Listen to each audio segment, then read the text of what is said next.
Fala, sétimo ano! Sou o professor Rafael de Geografia e hoje estamos aqui com esse vídeo de explicação do texto, explicação do conteúdo da quarta semana do PET 2 de Geografia, né? Essa página aí começa aí na página 83 do seu PET, tudo bem? Antes de mais nada, se inscreve no nosso canal agora, deixa o seu super like aí, escreva um comentário para o seu professor Rafael, tá? E bora lá, tá? Estamos aí ainda falando sobre dinâmica da população brasileira, né? A distribuição da população pelo território brasileiro, tá? Antes de começarmos, eu coloquei aqui um mapa e eu queria que vocês dessem uma olhadinha. Nós temos aí o mapa do território brasileiro dividido aí, né? Pelas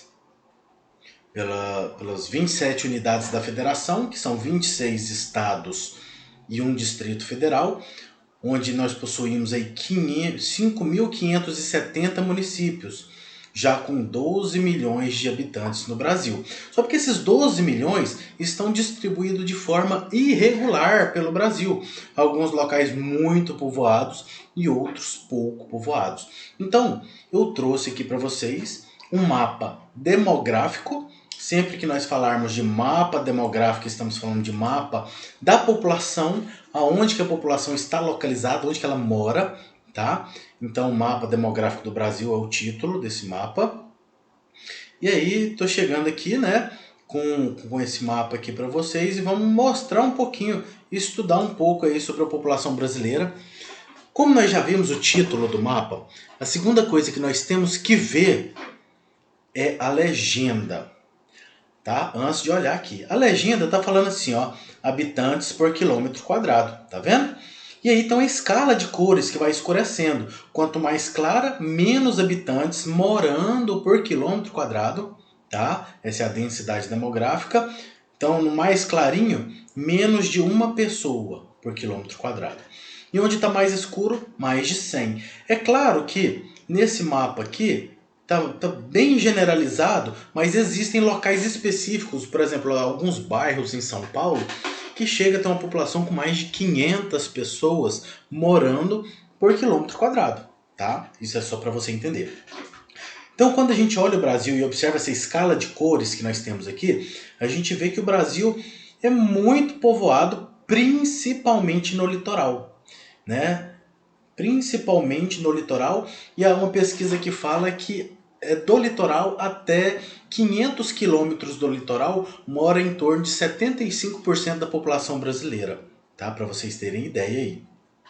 E por que o litoral é a parte mais ocupada?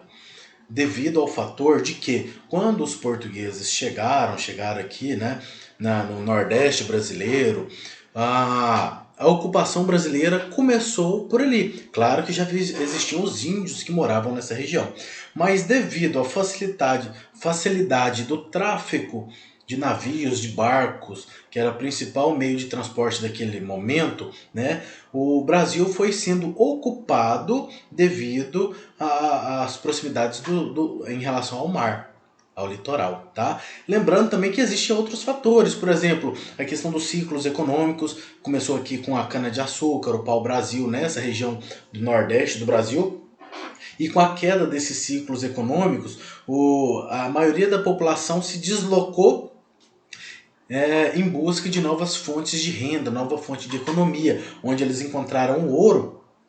Começou aqui por volta de São Paulo, mais ou menos, né? Que está aqui São Paulo, Rio de Janeiro, principalmente o nosso estado aí de Minas Gerais, onde eles começaram a adentrar para dentro do país. Tá? Então a gente tem hoje a região mais povoada do Brasil, o Sudeste, seguido pelo Sul e o Nordeste.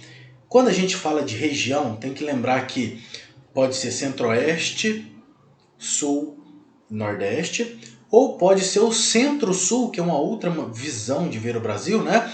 O Centro-Sul e o Nordeste como as áreas mais povoadas e as áreas menos povoadas, essas áreas mais branquinhas aqui, onde tem um habitante ou menos por quilômetro quadrado. Então é totalmente diferenciada a forma aí da distribuição brasileira pelo nosso território, tudo bem? Então bora lá voltar para o PET, tá? Depois dessas explicações, a população brasileira não está distribuída de forma homogênea pelo território. A concentração na parte leste, no litoral, e no entorno das capitais. A concentração nas áreas tem relação com a colonização, que é o que eu falei para vocês, que é a chegada dos portugueses, e com as atividades econômicas que se desenvolveram ao longo dos séculos. Além dessa atividade econômica, o tamanho do território e as políticas de ocupação, as condições naturais, entre outros fatores, influenciaram a distribuição da população. A relação entre a população absoluta e o tamanho do território, quando a gente fala de população absoluta, é a população total, tá? E o tamanho do território recebe o nome de densidade demográfica. Então, o que é densidade demográfica? É outra palavrinha daquelas que eu falei para vocês, das palavras-chave, tá? Lembra que nosso canal eu fiz uma série, né, de vídeos só com palavras-chave da geografia, e tem um lá que é densidade demográfica. Densidade demográfica é a quantidade de pessoas que moram em um determinado espaço geográfico. Se esse espaço geográfico for muito grande, né, a densidade provavelmente vai ser menor. Um exemplo que eu gosto de dar, você pega aí 100 pessoas e divide essas 100 pessoas pela cidade que você mora, pelo município que você mora. Se você dividir isso, a densidade demográfica vai ser muito baixa. Por quê? Porque uma pessoa vai ficar muito longe da outra, você nem vai ver as pessoas direito, você pode passar ali muito tempo sem ver muitas pessoas, tá? Densidade demográfica. Agora, se você pega essas mesmas 100 pessoas e coloca dentro de um campo de futebol, o campo vai ficar um pouco cheio, mas com vários espaços ali, né? Então, quer dizer, a densidade demográfica começou a aumentar. Tem mais pessoas morando naquele determinado espaço. Agora, se você pega essas 100 pessoas e arruma tudo dentro dessa primeira casa, dentro de uma casa, não devemos fazer isso, estamos em tempos de pandemia, esse é só um exemplo que eu estou dando. Se você pega 100 pessoas e coloca dentro de uma casa, e aí você eleva a densidade demográfica, vai dar uma densidade demográfica muito alta. Então você tem que lembrar que não depende, então, somente o tanto de pessoas que se tem, mas depende também em relação ao território. Por exemplo, a Rússia, tem muita gente que mora na Rússia, né? Alguns milhões de pessoas que moram lá. Mas como a Rússia é o maior país do planeta, né, do mundo, a densidade demográfica lá acaba sendo baixa por causa disso, tá bom? Mas continuando. Com a densidade demográfica de 24,5 habitantes por quilômetro quadrado, 24,5 habitantes por quilômetro quadrado.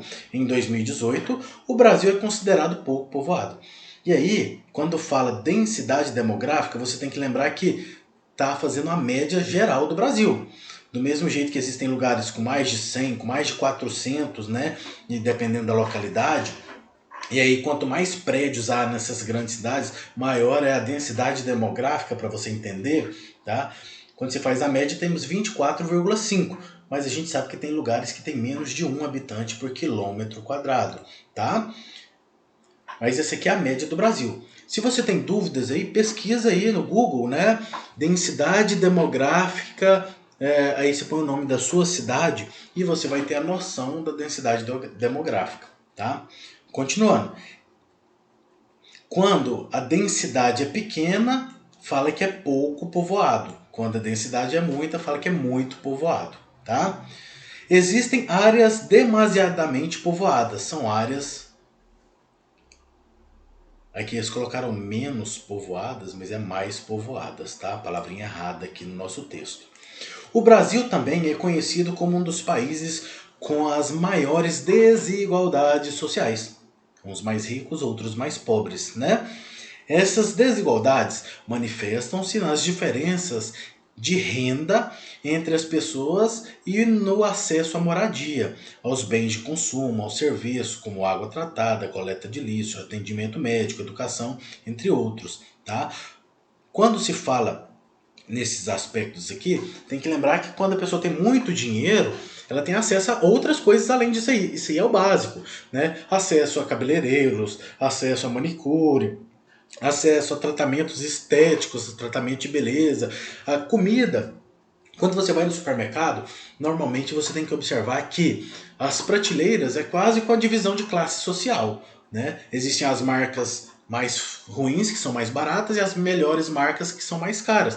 Claro que a gente sempre queria comprar as melhores marcas, mas nem sempre a gente tem condição disso, né? Então, só para você entender um pouquinho essa variação aí. O IDH brasileiro, que é o Índice de Desenvolvimento Humano, tem muita gente que não sabe, essa tabelinha daqui, o IDH, eu também fiz um vídeo, pesquisa lá no nosso canal sobre o IDH, lá você vai encontrar um vídeo que explica direitinho tudo sobre o IDH. Mas para você entender o que é o IDH, eu vou dar um exemplo para vocês rapidão que você vai entender. Sabe a tabela do Campeonato Brasileiro? É, onde classifica ali o melhor time, seguido dos melhores times ali para baixo, até chegar aos times, os piores times, aqueles que serão ali rebaixados, né? Enfim, o IDH é como se fosse a tabela do Campeonato Brasileiro. Ele classifica o melhor país para se viver e ali vai classificando a sequência dos países, até chegar aos piores países para se viver. Tudo bem? Não se engane, o Brasil não está entre os melhores. Na última tabela que saiu, o Brasil ocupava a colocação número 85 na tabela. Depois ele caiu para a colocação 79, tá? Então, de 200 e poucos países que nós temos aí, aproximadamente 230 países, o Brasil, quinto maior país em território, sexta maior população, sexta maior população do mundo, estamos na posição número 79 da tabela do IDH. Mas enfim, vamos continuar. O IDH brasileiro vem melhorando nos últimos anos, isso é verdade. De acordo com o governo, no que se refere à saúde, o crescimento foi possível devido às políticas públicas voltadas para a reeducação da mortalidade, a redução da mortalidade infantil e prevenção de doenças, tá? Quanto ao critério de renda, porque são 3 fatores que é utilizado para medir esse IDH. No Campeonato Brasileiro, o time com maior quantidade de pontos normalmente é aquele que vence todas as partidas, o que faz mais gol. No IDH, eles utilizam a educação, a renda, a gente fala renda per capita, mas a renda per capita é a média da renda populacional, tá? De cada lugar. Então, a educação, renda per capita e longevidade. Longevidade é outra palavrinha da geografia que está lá naqueles vídeos que eu tenho falado tanto para vocês, tá? Longevidade é a média de vida da população, é a expectativa de vida, tudo bem? Mas vamos lá. Quanto ao critério de renda, de acordo com o Programa das Nações Unidas para o Desenvolvimento, os investimentos em programas sociais ajudam a frear o crescimento da pobreza. Esse crescimento da pobreza é o seguinte, galera. Com o capitalismo que a gente vive, quanto mais o tempo passa, maior gera essa diferença entre ricos e pobres. Cada vez temos mais pobres e pobres com menos acesso às coisas, né? E cada vez os ricos têm ficado mais ricos. Então essa diferença social é muito grande. E aí a gente vai tendo cada vez mais um crescimento da pobreza, tá?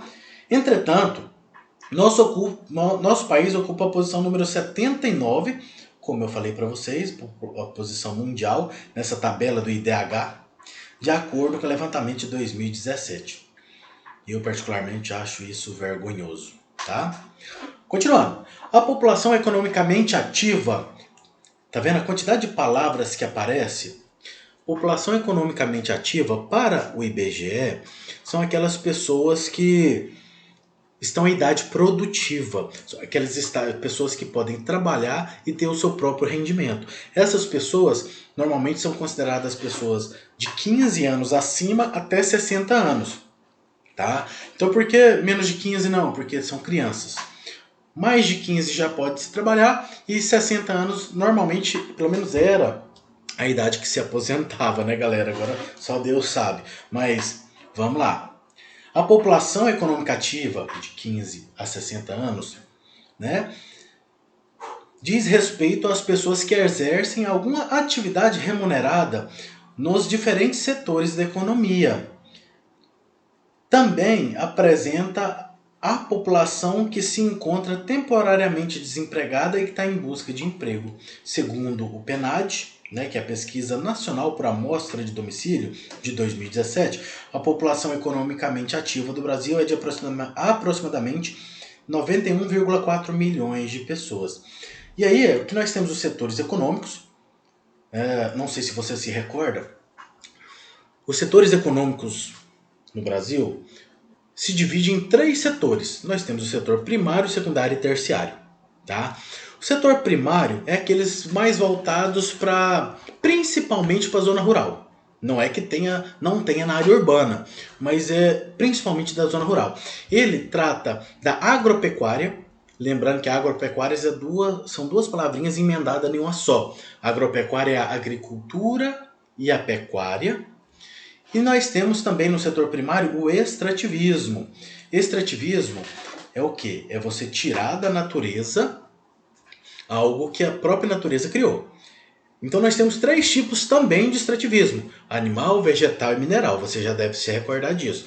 Então, um exemplo de extrativismo vegetal: a retirada de árvores, né, da natureza, tipo como os portugueses fizeram, né, tiraram o pau-brasil. Um tipo de extrativismo animal é você ir lá no rio pescar, você ir no meio da mata caçar, tá? Um tipo de extrativismo mineral, a retirada de minérios do solo, de matéria-prima, né, retirada de ouro, né, isso aí, então, tudo setor primário, tá bom? Setor secundário são as atividades ligadas à indústria, às empresas, tudo bem? E o terciário é o comércio, então são as lojas, né, que vendem as coisas. E não precisam ser somente as lojas, né? Tem muita gente que às vezes vende coisas nas ruas, fala comércio informal. Formal é quando tem nota fiscal. Informal é quando são comércio tipo feiras, esse tipo de coisa. E a prestação de serviço. Prestação de serviço é quando você paga alguém para fazer alguma coisa para você, tá? Então você pagou para capinar o lote, você pagou para fazer as unhas, alguém pagou para arrumar o cabelo, cortar o cabelo, né, pintar, enfim, quando paga alguém para limpar a casa. Então isso aí tudo entra no setor econômico, no setor terciário. Galera, eu sei que nossos vídeos têm ficado longos, eu tenho falado disso, mas são situações muito importantes, são vídeos em que me preocupo muito o como você está aprendendo. 7º ano tem muita informação, vocês já são feras aí, e aí eu me preocupo bastante com isso. Sempre assistam nossos vídeos do começo ao fim, para você não perder nada. Pegue o seu caderninho, faça as suas anotações, tá? Não perca esse tipo de informação, porque principalmente nesse período de pandemia que vocês não estão tendo aula presencial, essas informações vão fazer toda a diferença no seu futuro. Entendam isso. Assistam do começo ao fim. E sem falar disso, deixe o seu like, se inscreva no nosso canal, indique nossos vídeos que são com muitas informações, tá? Indique os vídeos para seus colegas e obrigado por estar aí.